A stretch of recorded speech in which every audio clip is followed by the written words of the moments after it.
Esse é o Mundo em Revolução e nós vamos falar agora sobre a situação na Ucrânia. Hoje, dia 8 de fevereiro de 2024, são 8 horas da manhã aqui no Rio de Janeiro, 1 hora da tarde lá em Kiev, no momento que eu gravo esse vídeo. Os russos fizeram mais um ataque grande com drones essa noite aqui na Ucrânia. Mais uma vez, a maior parte dos drones foi derrubada pela defesa antiaérea, mas alguns acabaram causando problemas aqui em Odessa, em Mykolaiv, em alguns outros lugares, né? Os ucranianos atacaram Belgorod, atacaram inclusive com mísseis, né? Certamente não mísseis ocidentais, porque eles não podem usar mísseis ocidentais em território russo, mas com mísseis fabricados na própria Ucrânia, e conseguiram destruir uma usina elétrica que tinha, uma usina termoelétrica que tem aqui em Belgorod, causando mais problemas para o pessoal lá em Belgorod, né? Mas a notícia mais relevante do dia foi que os ucranianos atingiram uma fábrica em Votkhinsk. Votkhinsk fica aqui, ó, em algum lugar por aqui. Aqui, ó, Votkhinsk. Bem aqui no meio da Rússia, uma fábrica de produção de foguetes, de mísseis russos, inclusive de mísseis balísticos intercontinentais, uma explosão enorme, né? É lógico, os russos estão dizendo que foi um... Primeiro falaram que foi um teste que eles estavam fazendo na fábrica. Depois falaram que foi um acidente que teve, mas que está tudo controlado. Depois falaram que foi uma explosão de combustível controlada que foi feita ali na fábrica, né? Lógico, tudo disso é mentira. A gente sabe que foi um drone ucraniano que atingiu essa fábrica aqui e explodiu um monte de coisa ali. Não tem como saber muito qual foi o dano, mas pelo tamanho da explosão deve ter sido um dano considerável aqui nessa fábrica de mísseis russos aqui, né? Falando sobre a linha de frente, a situação mais crítica continua sendo aqui em Avdiivka. Os russos avançaram mais um pouco aqui, conseguiram avançar mais um pouco. Os ucranianos chegaram, essa parte, esse avanço russo aqui foi cortado pelos ucranianos, inclusive os ucranianos fizeram um monte de prisioneiros, mas os russos agora estão forçando aqui em direção ao sul, aqui nessa região, e também é sensível, né? É lógico, a principal via de abastecimento é essa daqui, essa é a preocupação ucraniana por um momento. Então esse ataque russo aqui que deu errado seria mais crítico porque ameaçaria a rota de suprimento para os ucranianos aqui, mas vindo aqui para o sul também é algo sensível, né? E um ponto importante é que, por enquanto, isso daqui é moedor de carne. Os ucranianos sabem que tem outras tropas mais capacitadas russas aqui na região. Provavelmente os russos estão esperando essas tropas menos capacitadas, que são jogadas no moedor de carne, conseguir chegar até a estrada, interromper a estrada, para ir entrar com o ataque principal aqui em Avdiivka. A situação é sem dúvida alguma muito preocupante aqui em Avdiivka. Muita gente está falando inclusive sobre a Ucrânia repetindo erros de Bakhmut, né? No lado positivo, um helicóptero K-52 foi derrubado, um helicóptero russo foi derrubado aqui em Avdiivka. O Zelensky fez um comunicado detalhando quais são os planos ucranianos para 2024 e consistem basicamente, segundo ele, em atritar as forças russas e evitar o avanço russo, infligindo o máximo de dano a esses ataques russos, né? Eu acho que eles aprenderam a lição do ano passado, em que eles telegrafaram que haveria uma contraofensiva, e isso acabou dificultando a própria contraofensiva. Então o plano oficial é: não vai ter nada esse ano, a gente vai só ficar tentando atritar os russos e causar o máximo de danos possíveis, né? Mas, de certa forma, ele não deixa de estar certo, porque, de fato, a Ucrânia está apostando muito forte em drones e está aumentando muito a produção de drones. A gente vai ver algumas iniciativas aqui, né? As Russettes americanas estão tentando emplacar a ideia de que o Tucker Carlson é uma vítima, porque ele está indo entrevistar o Putin, e daí está sendo vítima de um monte de ataques e coisa e tal, quando na verdade ele não está sendo vítima de nada. Ele está indo lá tranquilo, lá na Rússia, vai entrevistar o Putin. Eu acho um erro, o Putin vai falar só um monte de mentira, como sempre fala, mas eu acho que sim, ele tem o direito de entrevistar o Putin, né? O Hitler foi entrevistado por repórteres americanos na década de 30, na década de 40, até quando já estava em guerra ele foi entrevistado por repórteres americanos. Então não tem porquê, não tem problema nenhum o Tucker Carlson entrevistar o Putin, né? A única coisa é que não vai sair nada de lá que não seja propaganda, a gente já sabe disso, né? E as Russettes americanas embarcaram nessa narrativa de que o Tucker Carlson está sendo perseguido. Não está sendo, não. Eu vou explicar para vocês aqui as fake news que tem em torno disso daí, né? E, finalmente, lá no Congresso americano vai ser votada hoje. Havia previsão de votar ontem, desistiram, vai ser votado hoje, dia 8 à noite, o pacote de ajuda para a Ucrânia, Israel e Taiwan, né? Vamos torcer para isso passar. Eles tiraram a parte da fronteira, que os republicanos não querem resolver, né? Decidiram que querem que o problema da fronteira continue acontecendo, porque senão eles não têm pauta para eleição, né? E daí vai ficar só o pacote de ajuda da Ucrânia, Israel e Taiwan. Vamos ver qual vai ser o resultado disso. Vamos falar sobre essas e outras notícias. Em detalhes, essas notícias foram sugeridas por Rei Voluntário do Ancapistão, Sheik do Ancapistão e várias outras pessoas. Obrigado aí ao pessoal que sugeriu as notícias lá no nosso site, no wrevolving.com. E obrigado a você que está assistindo o nosso vídeo. Se você gosta do nosso conteúdo, por favor, deixe o seu like, se inscreva aqui no canal, né? Pois bem, então é isso daí. Ó. Houve um ataque russo ontem com 17 drones Shahid, dos quais 11 foram derrubados pela defesa aérea.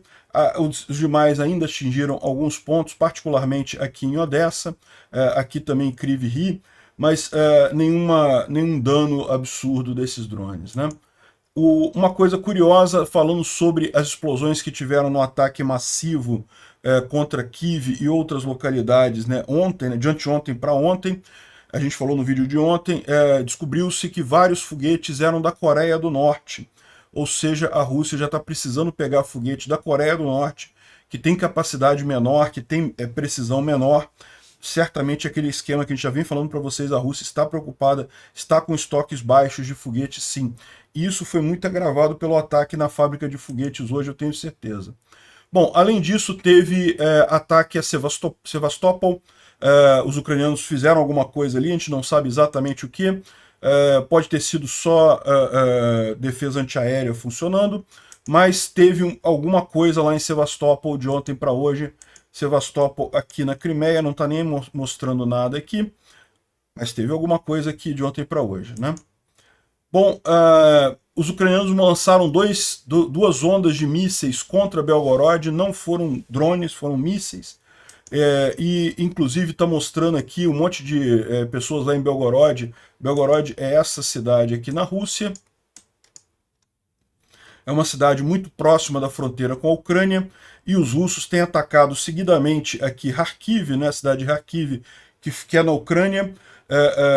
Eles usam justamente mísseis aqui, foguetes muito rápidos, que são praticamente impossíveis de serem derrubados pela defesa antiaérea, e acabam agredindo muita coisa aqui em Kharkiv. O que os ucranianos estão fazendo é mostrando que esse jogo dá para jogar do outro lado também, né? Ou seja, estão fazendo ataques aqui em Belgorod, que também é perto da fronteira, também é uma cidade relativamente grande, né?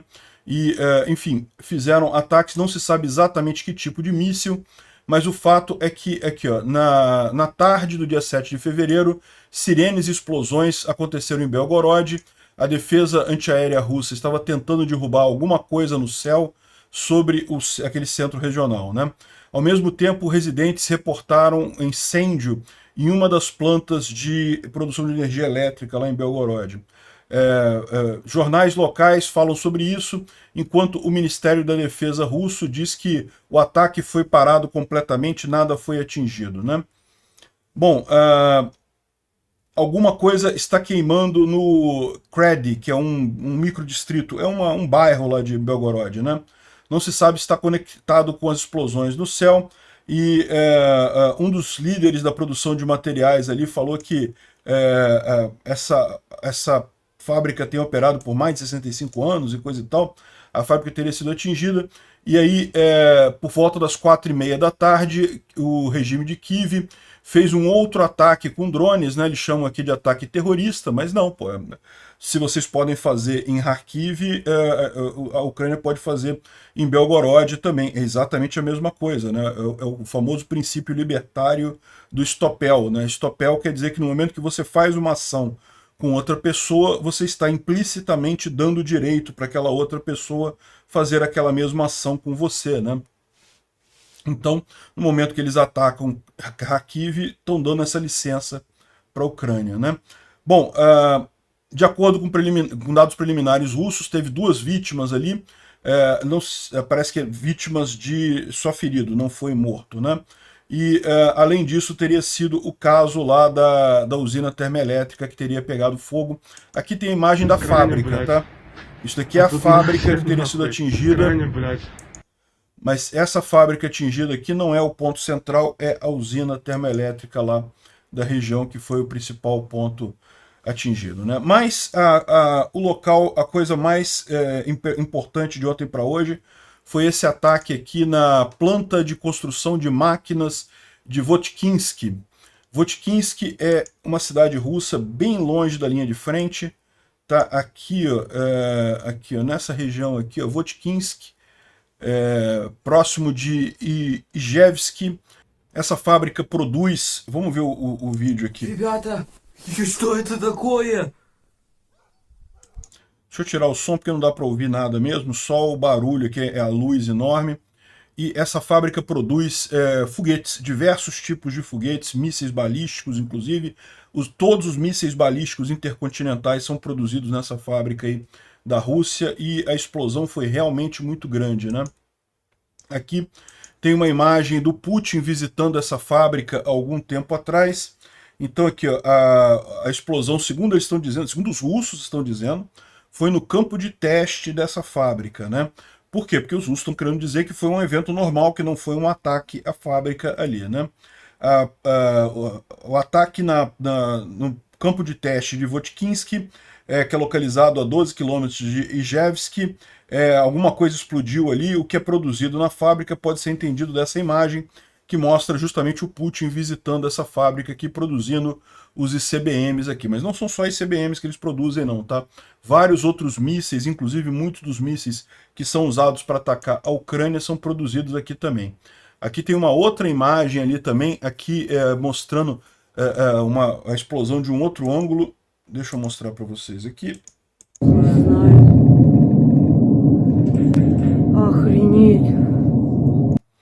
Dá para ver que não foi uma explosão pequena, foi uma explosão significativa. Aqui eu acho que é a mesma imagem ali. Enfim, falando justamente que a fábrica produz esse tipo de coisa, né? Já tem as notícias falando que essa fábrica que produz os ICBMs, mas de novo, não são só os ICBMs. ICBMs é míssil balístico intercontinental, né? São mísseis que, por exemplo, a partir da Rússia poderiam atingir os Estados Unidos, ou a Europa, ou até o Brasil, eventualmente. Então, esses mísseis balísticos intercontinentais são foguetes enormes, mas a fábrica fabrica isso e fabrica outras coisas também. É uma das maiores fábricas russas disso daqui. Mas até aqui o que a gente sabe houve uma grande explosão nessa fábrica. Pela natureza do trabalho dela, pode ser até uma explosão acidental, pode ser que, né, o Dmitry estava fumando lá junto com o Ivan e explodiu a coisa toda. A gente não sabe. De fato, a primeira explicação que os russos deram, aqui o pessoal falando aqui, que a causa do incêndio que está sendo vista como coisa foi trabalho técnico na planta de Votkhinsky. Nada de anormal. Isso é normal, a planta funciona assim mesmo, né? Não faz sentido. Depois eles disseram que a explosão foi porque ocorreu devido a testes de foguetes. Então eles estavam fazendo testes de foguetes e aparentemente o teste deu errado, né? Porque para explodir desse jeito deu errado o teste. Então, como é natural para os russos, acontece, você nota que é mentira justamente porque eles dão várias versões, eles começam a falar várias versões da coisa, justamente para esconder a versão verdadeira, né? Agora, aqui as autoridades russas disseram que, na verdade, foi o seguinte: eles estavam com combustível de foguete, queriam destruir esse combustível de foguete, né? Estava ficando velho, coisa e tal, e aí isso daí foi tudo planejado, não teve nada excepcional, foi tudo planejado, tudo dentro do controle. Não faz sentido isso, né? Se fosse atividade normal da fábrica, o pessoal da cidade não teria ficado apavorado com as explosões, com o tamanho das explosões. Então não foi atividade normal da fábrica, aconteceu uma explosão lá. Você poderia dizer que foi um acidente. Isso é uma coisa possível. Os caras estavam trabalhando em alguma coisa e teve um acidente lá, né? Uma fábrica que produz mísseis. É possível que tenha um acidente catastrófico desse tipo. Agora, o que os ucranianos estão dizendo agora, e isso começou a ser divulgado nesse momento, é que foi sim um ataque feito por drones ucranianos, né? Um ataque ucraniano causou explosões secundárias na fábrica de mísseis intercontinentais lá em Ijevsk, no território da Rússia, né? E aqui também o pessoal está falando que, olha só, o pessoal estava falando que não poderia ser ataque ucraniano, porque os drones ucranianos que chegam nessa distância chegam apenas com 20 quilos de explosivo. 20 quilos de explosivo não seria suficiente para fazer um ataque deste tamanho, né? Mas é aquele negócio, você tem uma planta de produção de mísseis. Se o drone conseguir atingir o lugar certo ali, realmente explode a coisa toda, é o que pode ter sido observado aqui. O pessoal está comentando isso aqui, ó, 20 quilos de explosivo. Se for colocado num lugar certo ali da indústria, causa dano sim, né? Então, a gente não tem confirmação de que isso foi feito pelos ucranianos, mas dada as inúmeras mentiras dos russos sobre isso, é provável que sim, que tenha sido um ataque ucraniano que destruiu essa fábrica. E também a gente não sabe qual o tamanho da destruição, né? Se foi algo parcial, se só parte da fábrica ficou incapacitada, ou se toda a fábrica foi danificada nesse ataque, né? Vamos ter que aguardar aí os próximos dias para confirmação dessas coisas, né? Bom, além disso, os ucranianos também destruíram aqui, isso aqui é um depósito de munição de campo, tá? Ou seja, são depósitos menores, que são mais avançados, mais perto da linha de frente, para atender as tropas, e os ucranianos destruíram isso com um Baba Yaga. Baba Yaga, aquele drone grandão que joga bomba, né? Viu o campo de munição ali, o depósito de munição de campo, e atingiu o depósito, destruiu a coisa toda ali. As principais novidades do dia hoje na linha de frente são de Avdiivka, mas vamos falar sobre alguns outros pontos da linha de frente primeiro. Lá em Krink, o pessoal ucraniano está observando que os russos pararam de usar carros de combate nas tentativas de ataque, né? Porque eles sempre tentavam com carros de combate e os carros de combate eram destruídos com muita facilidade ali em Krink. Então, eles não estão fazendo mais ataques com carros de combate, apenas com unidades de infantaria normais, ou seja, só grupos de soldados mesmo, para tentar avançar ali, né? Isso tem um lado positivo, que é a Rússia economiza blindados. A gente já viu, já fez a conta aqui, que a Rússia não tem mais tantos blindados para tanto tempo. No ritmo atual de perda de blindados, a Rússia dura 6 meses, com 4 meses já vai começar a faltar blindado. Evidentemente, eles têm que começar a mudar as coisas. E daí, o lado negativo para os russos é que grupos de infantaria acabam morrendo com muito mais facilidade, né? Então é um trade-off aí que realmente impressiona. Os russos estão querendo matar mais russos.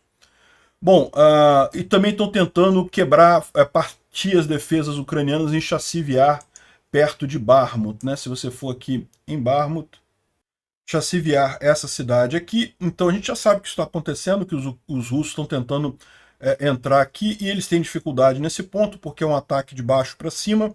Os ucranianos estão bem trincheirados aqui em Bordaniivka, né? Enfim, estão tentando avançar. Vão conseguir? Eu espero que não. E também na floresta de Kriminá, essa floresta aqui no sul de Kriminá, teve muita ação ontem. Essa floresta aqui, os ucranianos estão avançando mais do que está marcado aqui nesse mapa, mas ainda tem muita briga por aqui, né? Tem muita coisa acontecendo por aqui. E os ucranianos lançaram vários, isso aqui são imagens de foguetes e munição DPICM, ou seja, munição fragmentante, aqui usada pelos ucranianos contra as tropas russas nessa floresta, né? Bom, mas o grande ponto hoje é Avdiivka. Avdiivka continua numa situação muito crítica, como a gente vem falando nos últimos dias aqui. Um helicóptero russo K-52 foi derrubado pelos ucranianos usando um manpad, né, um lançador de mísseis portátil. Então essa daí é a boa notícia do dia, mas é a única boa notícia. As outras notícias não são boas, né? Primeiro, houve um avanço russo aqui nessa região, que foi em direção à fábrica aqui, né?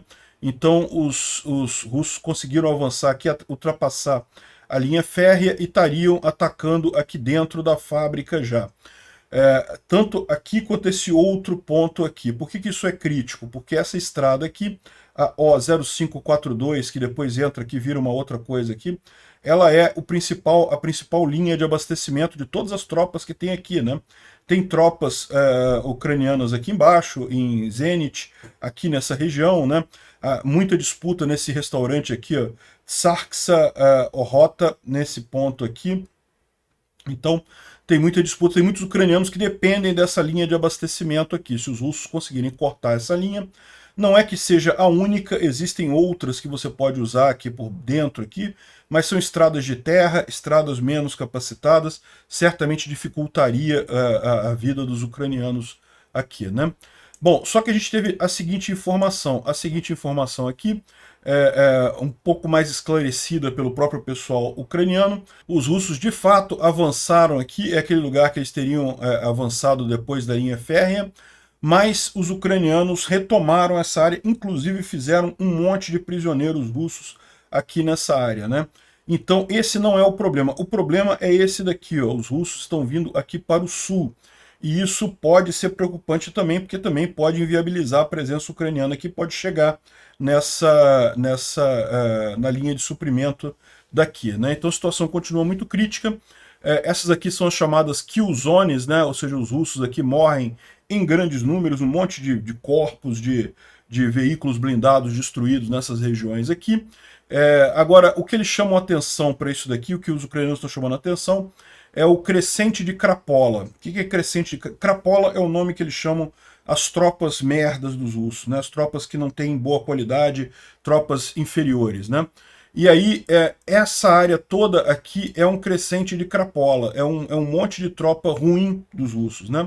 E aí eles estão perguntando aqui, onde é que está o VDV, o Spetsnaz, os Marines, né, as unidades de tanque decentes, cadê elas, né? Não estão fazendo nada, ou seja, é sinal de que o principal ataque ainda não veio. Esse ataque que a gente está vendo agora é os russos mandando carne na frente no moedor de carne, coisa e tal, e fazendo muito bombardeio. Eles têm feito muitos bombardeios aqui na área de Avdiivka para dificultar a atuação ucraniana, e eles estão esperando alguma coisa para vir com as tropas realmente relevantes para fazer o ataque de verdade aqui. Provavelmente estão esperando cortar a linha de suprimento dos ucranianos para aí então entrar com um ataque de verdade aqui em Avdiivka. Portanto, a situação não é muito boa, né? O pessoal tem criticado muito isso daí, tem falado muita coisa sobre isso daí. Inclusive aqui tem um fórum ucraniano em que o pessoal explica aqui a situação. Olha só, nota analítica, né? A Avdiivka, como tradicional, tem a situação mais difícil. O caos está reinando no setor privado e a falta de preparo de algumas unidades para lutar em condições urbanas se mostra nisso daqui. O que é setor privado? Setor privado é essa área aqui de Avdiivka que eles chamam, né? Na verdade tem um monte de coisa privada aqui, mas eles chamam de setor privado isso daqui, justamente porque está uma confusão danada. Vocês lembram, os russos tinham conseguido avançar, depois os ucranianos tiraram os russos daqui, e depois teve o corte aqui no restaurante nessa região aqui. No final das contas está uma confusão danada. Ninguém sabe o que está acontecendo aqui nessa região. É realmente um caos completo aqui, segundo ele está descrevendo, né? Infelizmente, erros causados por falhas de cálculo, né, tiveram que ser resolvidos com vidas humanas, né, infelizmente. Deve ser entendido que os russos, né, ainda não usaram as principais forças na área. Então a questão que se levanta é como parar eles. Os últimos movimentos do inimigo foram desenhados para finalmente matar a logística na cidade de Avdiivka. Até aqui, com o custo da força superior dos soldados do 110º Batalhão lá dos ucranianos, da Brigada dos Ucranianos, foi possível segurar esse avanço no leste, né? Que praticamente não se moveu, mas não tem mais nenhum espaço, living space, espaço para mudança, né? E isso é exatamente o que dizem os soldados aqui. Ou seja, o que ele está dizendo nessa história aqui? Os russos estão tentando avançar aqui para cortar a linha de suprimento, usando puramente soldados, né? Tropas de baixo nível. O pessoal vai morrendo em grandes quantidades, mas está conseguindo avançar. E a expectativa deles é que quando conseguir cortar essa linha de suprimento, veja, tem outras linhas de suprimento por aqui também, não é a única, mas essa daqui é a principal. E quando conseguirem cortar essa daqui, aí os russos vão lançar as tropas principais, vão fazer o ataque principal aqui, porque sabem que os ucranianos estão com pouca munição, estão com pouco suprimento, né? Enfim, não teve mudança, não conseguiram avançar, mas isso daí é uma coisa que eles não sabem por quanto tempo vai acontecer, ou seja, realmente a situação está cada vez mais crítica, e a crítica principal que ele faz aqui: nós estamos repetindo os erros que fizemos, que cometemos em Bakhmut. Ou seja, no final das contas, apesar da cidade de Avdiivka ser muito mais estratégica do que era Bakhmut, no final das contas pode ser que os ucranianos tenham mesmo que abandonar Avdiivka também, infelizmente, né? Conseguiram destruir muitos russos, conseguiram matar muitos russos, destruir muitos blindados russos, mas de qualquer forma fica um gosto de derrota isso daqui. Vamos ver o que vai acontecer nos próximos dias aqui, se vai chegar reforço, se vão conseguir de alguma forma parar os russos ali, né? Bom, o Pulevolan não publicou mapas hoje, né? Os mapas que tem aqui são ainda de ontem. Aqui, ó, os mapas são de ontem, tá vendo? Ainda mostram essa situação que a gente descreveu aqui.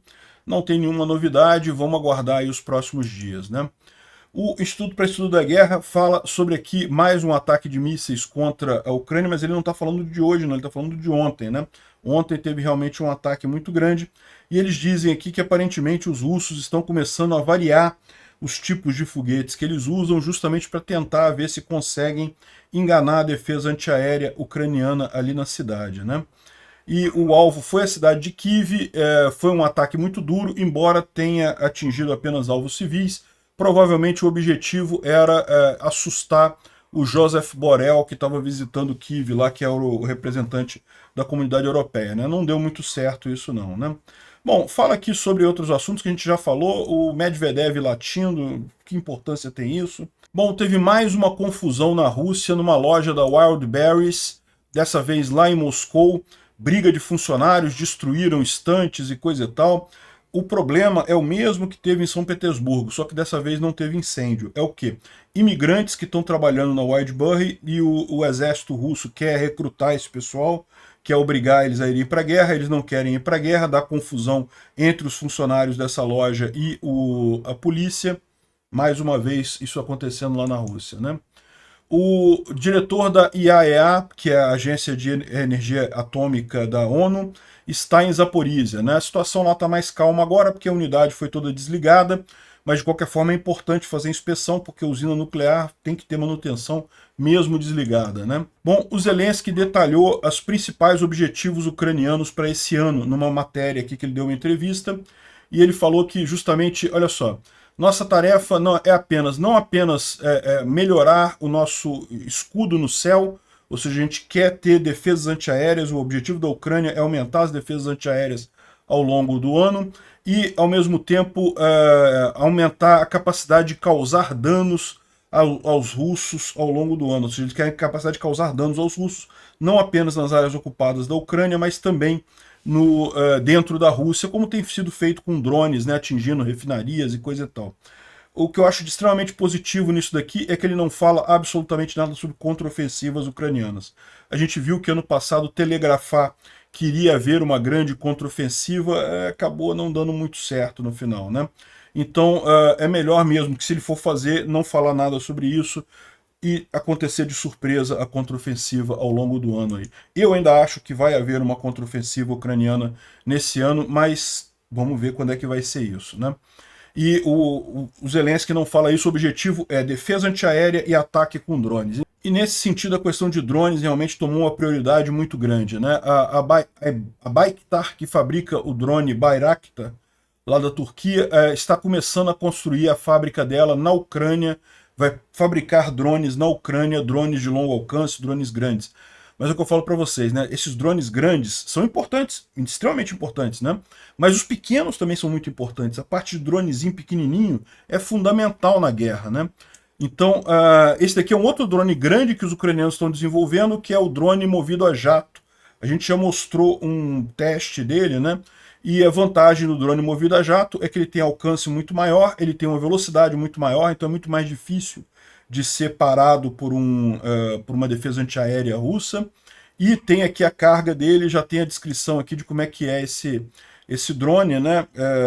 Parece que a modelagem toda é de fibra de vidro, a carga aqui, 20 kg de carga de explosivo aqui, e tem aqui a turbina que faz justamente o micro turbojet, que faz a propulsão dele, e o resto todo é controlado aqui o tanque de combustível fica aqui no meio, tem os circuitos para controlar aqui o drone, enfim. E segundo algumas informações russas aqui, ó, esse drone específico já começou a ser usado, já foi identificado em alguns ataques na Rússia, né? Inclusive com coisa de fragmentação e coisa e tal. Será que foi esse drone que foi usado na fábrica lá de turbinas, lá de foguetes lá do meio da Rússia, né?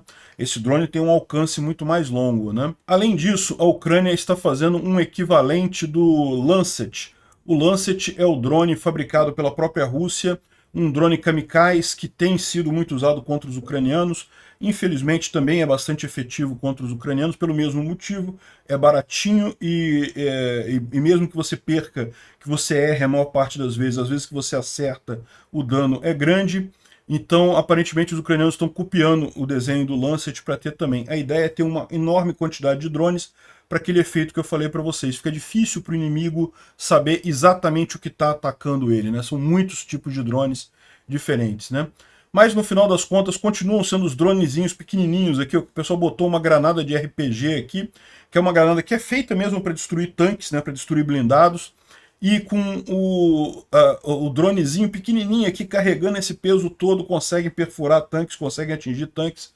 É impressionante. Esses dronezinhos pequenininhos são ainda mais cruciais, né? Eles não vão a distâncias muito grandes, porque eles têm que ser controlados de perto, mas fazem um estrago enorme, muito maior que artilharia ou que outros tipos de ataque, né? E aqui o Samuel Bendet, que é um analista militar que está todo satisfeito que a doutrina ucraniana de uso de drones começou com uma cotação, uma frase dele, né? Cotaram ele aqui no manual ucraniano. A tradução da frase que ele falou é: os dois maiores eventos que vão afetar o futuro da guerra é o aumento o espalhamento e disponibilidade de drones de combate para missões longas e mais complexas e a absoluta necessidade de drones baratinhos, pequenininhos, para operações de suporte direto, né? Ou seja, realmente está se mostrando uma coisa fundamental nessa guerra. São os dois lados. É o drone que vai lá no meio da Rússia e atinge alguma coisa, e os dronezinhos pequenininhos em grande quantidade na linha de frente para fazer um monte de coisa ali, né? Bom, o sonho da democracia russo acabou. Vocês lembram do Boris Nadezhdin, que era o candidato fabricado para ser o candidato da paz, né? O Putin colocou esse candidato, é de um partido que é gerido pelo FSB. Como é que funciona a democracia na Rússia? Quando caiu a União Soviética, o pessoal russo resolveu fazer uma democracia. Mas eles não sabiam fazer democracia. Então como é que a gente vai fazer democracia? O povo estava todo acostumado a abaixar a cabeça e obedecer o líder. Ninguém ia criar partidos do nada, né? Então o FSB, na época, criou vários partidos. Tem vários partidos que são dirigidos pelo FSB. Então tem o United Rússia, que é o partido principal, o partido do Putin, e tem uma série de partidos de oposição que são controlados pelo FSB. Então é só para fazer aquele jogo de cena, de fingir que tem democracia, mas é para perder, não é para ganhar de forma alguma, né? Os partidos que surgiram de oposição de verdade, como Navalny, como Kasparov e coisa e tal, rapidamente são expulsos, proibidos de concorrer, igual o TSE faz aqui no Brasil com partidos de oposição, né? Proíbe de concorrer, não pode participar de eleição, não sei o que lá. Então, o que aconteceu? Aí um desses partidos, que é um partido satélite do FSB, todo mundo sabe que nunca esse cara ia ganhar a eleição, mas resolveram lançar um candidato contra a guerra, para dizer a favor da paz com a Ucrânia e coisa e tal. E daí, a ideia dos russos é que justamente isso ia contrastar com o partido do Putin tendo um monte de votos e esse partido tendo quase nenhum voto, né? Então, deixaram o cara candidatar para ter essa peça de propaganda. Só que eu mostrei para vocês, quando abriram as inscrições para apoiar os candidatos, as filas para apoiar esse cara estavam enormes na Rússia. Um monte de gente resolveu ir lá e apoiar o cara. Já que tem um candidato anti-guerra, eu quero esse candidato anti-guerra. Aí o que fizeram? Tiveram que tirar o cara, né? Inventaram uma desculpa qualquer, aí ele não vai poder concorrer, a candidatura dele está cancelada. É assim que funciona a democracia na Rússia e aparentemente aqui no Brasil também. O Kremlin confirmou uma entrevista do Putin ao Tucker Carlson, né? O Tucker Carlson está falando não que é importante entrevistar o Putin, porque o Putin tem que ouvir o que o Putin tem a dizer. Eu não sei porque o Putin tem falado abertamente em várias ocasiões. Ah, ok, não teve um repórter americano lá entrevistando ele, mas a verdade é que o Putin falou abertamente todos os motivos que ele dá e os que ele não dá também para essa guerra. Então, sinceramente, não vejo o que essa entrevista do Tucker Carlson possa acrescentar aqui, né? Mas já está muito claro que a grande narrativa que eles estão tirando dela é: olha como o Tucker Carlson está sendo perseguido apenas por entrevistar, apenas por fazer o trabalho dele e entrevistar o Putin, né? E segundo o Tucker Carlson, ele está entrevistando o Putin porque as empresas de mídia corruptas mentem sobre a situação lá na Rússia, sobre a situação na Ucrânia, né? Eu não sei, eu acho mesmo que a mídia tradicional socialista mente pra caramba, só que mente a favor do Putin, mente a favor da Rússia. O que a gente mais vê aqui no Brasil é isso. Rede Globo, o Globo, Folha de São Paulo, o UOL, todo mundo mentindo a favor da Rússia. Então, eu não sei o que ele está falando. E lá nos Estados Unidos eu não sei se é diferente isso, mas a verdade é que não tem esse negócio, não. Muito da mídia está na mão da Rússia. A Rússia paga muita coisa na mídia, né? Eu não duvido nada, não descarto pagar o próprio Tucker Carlson, tá? Enfim, parece que a entrevista vai sair hoje, dia 8, às 6 horas da tarde, horário lá da Costa Leste, o que dá umas 8 horas da noite aqui no Brasil, é isso? É 8 horas da noite aqui no Brasil. Então, segundo diz o Alex Jones, disse que a entrevista vai falar até dos laboratórios biológicos da Ucrânia. Tá vendo? De novo, vão ressuscitar toda essa coisa que já falaram inúmeras vezes, que não tem lógica nenhuma, de laboratórios biológicos da Ucrânia, de armas biológicas da Ucrânia. Enfim, muito triste de novo levantar esse caso, né? Tá aqui o Alex Jones dizendo que vai mudar o mundo essa entrevista. Acho muito pouco provável que tenha qualquer novidade aqui, mas o que tem realmente nessa história, e a gente vai ver se realmente o Tucker Carlson vai fazer uma entrevista de verdade, vai ser se ele perguntar para o Putin sobre o Evan Gerashkovich, que é um jornalista americano que está preso lá na Rússia. Foi preso aleatoriamente, né? O Putin costuma fazer isso com americanos que vão na Rússia. Eu acho pouco provável que ele faça com o Tucker Carlson, porque o Tucker Carlson é aliado dele, né? Mas estão fazendo com esse cara estava lá na Rússia, foi preso, acusado de traição, de espionagem, não sei o que lá. Ou seja, é um jornalista, estava investigando alguma coisa, foi acusado de espionagem e está preso sem previsão de liberação lá na Rússia. Vamos ver se o Tucker Carlson tem coragem de perguntar para o Putin sobre isso. Seria uma peça de jornalismo interessante ver o que o Putin fala diretamente disso daí, né? Bom, e aí está aqui a questão da perseguição, né? A União Europeia está considerando impor um ban de viagem para o Tucker Carlson por entrevistar Putin, né? Jornalistas americanos furiosos que o Putin foi lá e coisa e tal. O fato não tem nenhuma perspectiva disso sair de fato, tá? Ou seja, isso daqui é propaganda do Tucker Carlson, do Putin, para dizer que estão perseguindo o Tucker Carlson. Não, não vai ter isso daí. Agora, ele pode estar sujeito, sim, às sanções americanas. Os Estados Unidos têm sanções contra a Rússia ativas e, dependendo do que for feito aqui, pode ser que os Estados Unidos, de fato, faça sanções contra o Tucker Carlson. A Europa não tem por que fazer isso, porque no final das contas o Tucker Carlson está nos Estados Unidos, as sanções americanas também são muito grandes. Enfim, isso daqui é só uma fantasia deles, né? Outra coisa que eles estão falando é justamente que a Ucrânia colocou Tucker Carlson numa kill list, uma lista de inimigos ucranianos e coisa e tal, por conta dessa entrevista do Putin, né? E a verdade não colocou em lista nenhuma. A lista que tem aqui, ó, é esse site aqui, ó, mirotvorets.center, se vocês quiserem entrar, tá em ucraniano, mas vocês podem ver aqui. Isso daqui é um projeto de uma ONG, de um cara da Geórgia, que agora mora na Ucrânia e que faz esse levantamento de inimigos da Ucrânia. Ele não tem poder nenhum, ele não assassina ninguém, ele não faz nada. Ele só criou, é um blog do cara, um site que o cara criou e que ele bota o nome dos inimigos da Ucrânia aqui. Não tem nada a ver com o governo ucraniano, você pode ver aqui a Wikipédia, aqui tem a descrição do que é o cara, mas se você não gosta da Wikipédia, você pode ir no site do cara, você vai ver, esse site aqui, dá para traduzir as coisas usando as ferramentas de tradução, e você vai ver isso daqui, né? Então, não tem nada a ver com o governo ucraniano, foi só um site ucraniano que botou o nome do Tucker Carlson nessa lista, que chama Kill List, mas não é que vão matar o cara, né? Não tem esse negócio, não tem esse poder, né? Enfim, e por final, o Senado americano vai considerar hoje uma lei para apoio para a Ucrânia, Taiwan e Israel, tirando a parte da fronteira, né?